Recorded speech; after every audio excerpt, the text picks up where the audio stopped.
Local tycoon, Wicklow device entrenched, while Sonja Madzikanda and her mother, Tabitha, have been charged with cyberbullying, harassment, and theft.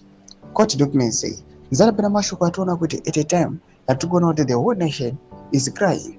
The whole nation is trying panguva ino kudefenda Sonja Madzikanda vachimuti aiwa dai akakunda aiwa kupasa through this phase achionekwa kunzi akange ari kubatirirwa nokuda kwokuti vanhu vari kuopoza vanhu vanoratidza kuti vane prominence and vane proximity to state power. Nzanapena mashoko kubuda panguva ino tinoona kuti Sonja and her mother vochajiwa our nenhau dzecyber security, cyber bullying neharassment pamwe chete netheft. Don't forget to subscribe or like on the bell icon. We've seen a series of documents samuri kuona on the screen we have displayed zvamuri kuona kuti ndo nhau dzavo idzi dziri kumatare edzemhosva nemhosva dzavari kupomedzera kunzi vanadzo.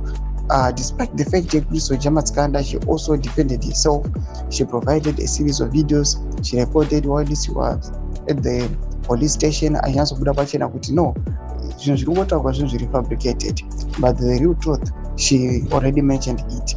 The news works mbiri ichiti the charges include breaking into Chivayo's cell phone and downloading photos and videos and then using AI to generate images purporting to show him meeting South African President Cyril Ramaphosa.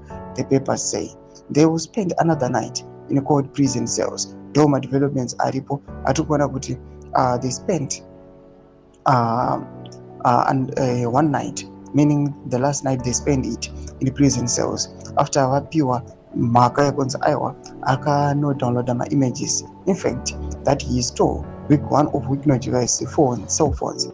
Then they started sharing the images akanga ari AI generated. Kunyangwe vanhu vari kuzviramba vachiti no, they were not AI generated but they are real images. Bodza mafungiro enyu muri kudii pamusoro pezvitiko izvi? Nakomesa section, subscribe or like, chita on the bell icon.